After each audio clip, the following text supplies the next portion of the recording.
আমার পাশে বিথি আপুর রুম, ওখানে আপুর বন্ধুদের থাকার ব্যবস্থা করা হলো। শুভরা চলে যাবে, আমি নিচে গেলাম ওকে এগিয়ে দিতে।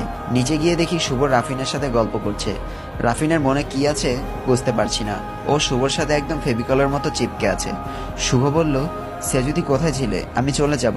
রাফিন বলল, দেখো তোমার সেজুতি আবার কারোর সাথে পালিয়ে যাওয়ার প্ল্যান করছে কিনা। শুভকে উদ্দেশ্য করে বলল। আমি বললাম, শ্যাট আপ, এসব ফালতু চিন্তা ভাবনা আপনার মতো মানুষের মাথায় আসে, চলো শুভ। আমি শুভকে নিয়ে এক সাইডে গেলাম। শুভ বলল, কি ম্যাডাম, কোথায় ছিলেন আপনি এতক্ষণ? আমি বললাম, শুভ আমাকে নিয়ে চলো, আমি আজ রাতটা থেকে কাল সকালে চলে আসবো আবার। শুভ বলল, কেন? সেজুতি বলল, তোমাকে ছাড়া থাকতে ইচ্ছা করছে না। আসলে রাফিন আমাদের বাসায় থাকবে, আমার ভয় করছে ও আবার যদি কিছু করে। এই বিয়ে বাড়িতে কাকে কি বলবো আমি। আমরা দুজন কথা বলছি, সাথে সাথে মা চলে এলো। শুভ বলল, মা আমি সেজুতিকে নিয়ে যাব, ও কাল সকালে চলে আসবে। শুভ আমার মাকে মা বলে ডাকে। মা বলল, সেজুতি একটু শোন। আমি বললাম, হ্যাঁ মা, আসছি। মা আমাকে এক সাইডে নিয়ে গেল। মা বলল,